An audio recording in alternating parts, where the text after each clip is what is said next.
In the year 300 BC, Zeno was a very successful trader who resided in the city of Cyprus. His boat and all of his cargo sank while en route from Phoenicia to Piraeus. Due to that one occurrence, which was completely beyond Zeno's or anybody else's control, this highly rich man in an instant went from rich to destitute. Think of yourself as Zeno. How would you feel if nature's power washed all you've worked for throughout your life away? What is the appropriate response? Would you become irate? Sad? Do you believe that life has betrayed you? These would all be typical responses for most people. But Zeno, the founder of Stoicism, had other ideas. One minor adjustment can lead to greater and more significant changes later on, and one small shift in perspective can have a lasting impact. Acceptance and apathy are the very foundation of Stoicism. Zeno developed and propagated Stoicism after reading the writings of Socrates and other notable philosophers. Zeno argues that although we don't always have much control over the things that happen to us, we do have some influence on how those things affect us, and we must make the most of that influence.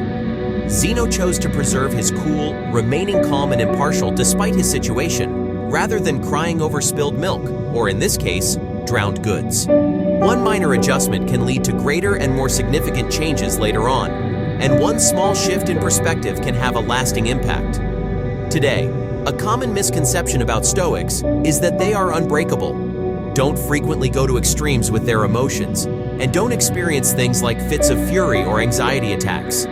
However, the underlying principle of Stoicism was far more than that. Stoicism was a technique to perceive, describe, and understand the world that went beyond simply describing emotionless people, and become aware of the world. It was a way of life, and it has persisted for many years. The benefits of Stoic philosophy are still relevant today, as they were when it was first applied thousands of years ago. Stoicism enables us to deal with these unpleasant feelings brought on by unpleasant events and transform them into ideas that offer us a distinctive view of the world. Everyone in the world has diverse experiences, which give them various viewpoints on various topics. Perspective is everything. Since the Stoics met, talked, and taught philosophy in a public setting, the overall nature of their philosophy was well known. They didn't see the need in keeping their knowledge of the Stoic philosophy inside the confines of a school or the royal courtyards, because they believed that it might tremendously benefit everyone. Because of this, anyone from a slave to an emperor could learn to be a Stoic, and many people did. The most famous Stoics in history include Marcus Aurelius, a Roman emperor and one of history's most powerful men, Seneca, who was a well-known statesman, and Epictetus, whose name means acquired since he was originally a slave. The early Stoics led the charge against inequality and avoided all types of segregation, living what they preached. They even came up with the term cosmopolitan, which is short for citizen of the world. This was the kind of unity and togetherness that the Stoics taught. Now, because of their diversity, people think of cities like New York, Toronto, Dubai, and London when they hear that word. Women were not permitted to study philosophy at the time that Stoicism was developed, although the Stoics strongly disagreed with this. Epictetus's tutor Musonius Rufus once stated, "It is not just men who possess enthusiasm and a natural propensity towards virtue, but also women. Women appreciate honorable and just deeds just as much as men do, and they reject the contrary. Given that, why is it okay for males to look for and consider good living practices, or to practice philosophy, but not for women?" Women were free to study and practice Stoicism, even though it wasn't fashionable at the time. Why do so many people choose to live a Stoic lifestyle? Our emotions have a tendency to get in the way of things in a world filled with unforeseen turns of events. We actually experience sadness because of unanticipated awful things happening to us, rather than because unpleasant things happen to us. Rain is beneficial. It maintains the weather cool and humid, while also aiding in the watering of our plants and providing water for livestock. But the reality is, it's never a pleasant experience to be outside when that black cloud comes in without an umbrella. So why do we not start sobbing when it begins to rain? It's because despite the dire circumstances, we've come to anticipate rain. We have no control over the weather, so even though it's awful, the rain will eventually stop and the sun will rise again. In the same manner, Stoicism instructs us to prepare for the possibility of every negative scenario. Imagine the worst-case scenario and be happy that it is a possibility. One of the Stoic exercises is voluntary discomfort, which is meant to make one feel more grateful. Sleep on your kitchen floor. Take cold showers instead of hot ones. Eat nothing but potatoes for a few days, and do similar activities. This exercise teaches you that if you have the appropriate mindset, no matter how difficult things get, you can still survive and possibly even thrive. We indirectly get ready for future calamities by being able to endure these difficult experiences. This message is more crucial than ever given the status of the world today when we are continuously subjected to commercials that lead us to feel that we can never be happy unless we have the latest and greatest, seem a certain way, or earn a specific amount of money. We come into the world with very little knowledge. We learn things as we grow up at home, in school, and by taking in the sights and sounds of the outside world. The truth is that all three of these sources of knowledge frequently impart knowledge to us in various ways. Do we really need to assimilate everything we know? If we do, we run the risk of unintentionally creating unreasonable expectations for our lives, which would leave us ultimately disillusioned and dissatisfied. That is not a healthy way to live. Instead, we should work on bettering ourselves. We should act solely in our own best interests. Any external expectations or secondary attachments to the activities we conduct nearly always result in disappointment. Most of the time, we end up attempting to fill that emptiness with outside objects, spending all of your money on a lavish home, car, or even a family. Sometimes we perform all of these actions for reasons other than their intrinsic value. But according to Stoicism, if you approach life in this way, you put your happiness in the hands of outside forces, which are subject to constant failure. Natural disasters can completely destroy entire cities. Cars virtually always break down, and the divorce rate keeps rising. But even things that are free in life have a price. Seneca once wrote, "Learning to live with less will create space in your life for the things that truly matter to you."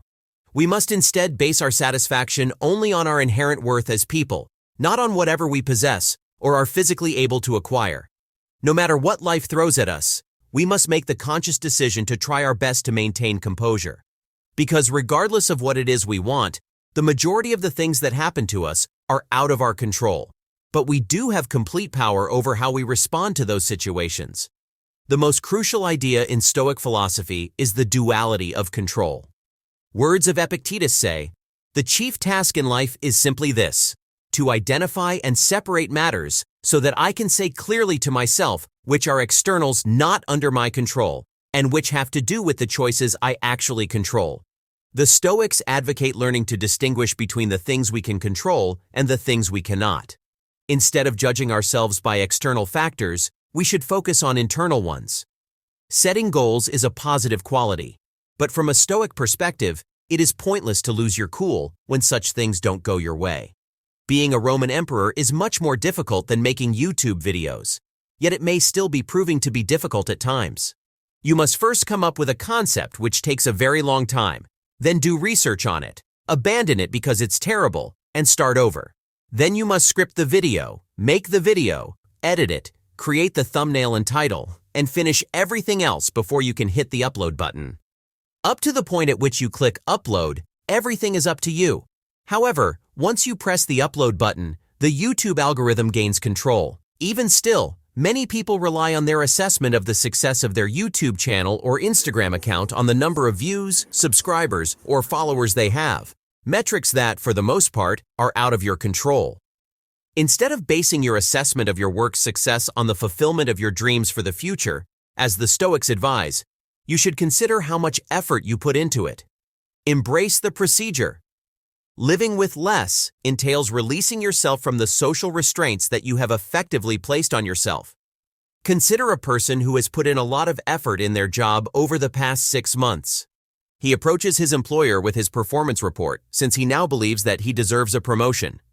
He returns home believing he must be terrible at his job when the boss compliments him but declines to give him the promotion. He doesn't take into account the possibility that the boss might have merely woken up angry, that another person might have been more competent at the time, or that perhaps the business was simply losing money and couldn't afford it. He is still angry despite not knowing why. He could have been considerably happier overall if he had just valued the caliber of the performance review he submitted and continued to work toward getting the promotion he desired. His objective would not have been lessened. Rather, it would have been delayed with the proper perspective. it's important to reframe your perspective. True Stoics do not measure their success in terms of the money they make from their endeavors. Instead, they take solace in the knowledge that they can live comfortably without all the things that money can buy. The 4 pillars of Stoicism are justice, wisdom, courage, and temperance. Understanding the difference between internal and external factors and having the freedom to choose how we respond to events gives us wisdom. Viktor Frankl says, "Between stimulus and response, there is a space. In that space is our power to choose our response." Courage, 2 words, persist and resist. I simply used moderation, or temperance, to say more with fewer words and accomplish more. While Elon Musk and Jeff Bezos compete for first place on Forbes' list, the Stoics hold that riches should only be limited to what is necessary before moving on to what is sufficient. The virtue of justice is the most crucial of all. Because we were all born for one another, to do good to one another, and not to ourselves, it teaches that no one should inflict damage to another. One of the most well-known African leaders in the world was Nelson Mandela. He was given a life sentence while fighting against apartheid, and he served 27 years in prison before being freed. Many people believed he would mercilessly punish everyone who had anything to do with apartheid or his imprisonment when he was freed from prison and later elected president of South Africa, but he did not. Mandela read Marcus Aurelius's writings while he was imprisoned and became familiar with many of the Stoic tenets, which he carried with him throughout his life. Nelson Mandela exhorted his people to seek the opposite of what the wrongdoers were seeking, their heads, to unwind and reassemble. He emphasized that since they could no longer change the past, their only option was to forge ahead and create a better country. The Stoics adhere to this philosophy. Stoicism is the foundation of contemporary medical practices like rational emotive behavioral therapy and logotherapy.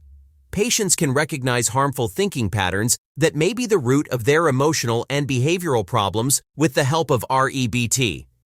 It enables you to use logic to refute the justification for all of these bad ideas. And after you recognize that many of them are false, you can then swap them out with more useful and healthy beliefs. Contrarily, logotherapy is founded on the Stoic idea that people are motivated by purpose. By just identifying that purpose, we may give our lives purpose and enjoyment even in the most hopeless circumstances. However, as many of us are aware, this is simpler said than done. It involves steps, just like everything else. The way we think needs to be rewired. New things should replace the old. We need to work on self-worth if we want to solve our difficulties with happiness. We can stop obsessing over the things we cannot control, and as a result, live happier and more meaningful lives if we refocus our definition of worth on the things we can influence. Through past and present storms, Stoicism aids us in navigating to calmer, more peaceful waters. And even if our ship sinks and we all perish, we may rest easy knowing that, despite our short lifespan, we lived a decent life. Everything must come to an end. Post your ideas in the comments section below, and I'll get back to you as soon as I can. We appreciate you watching and subscribing for more.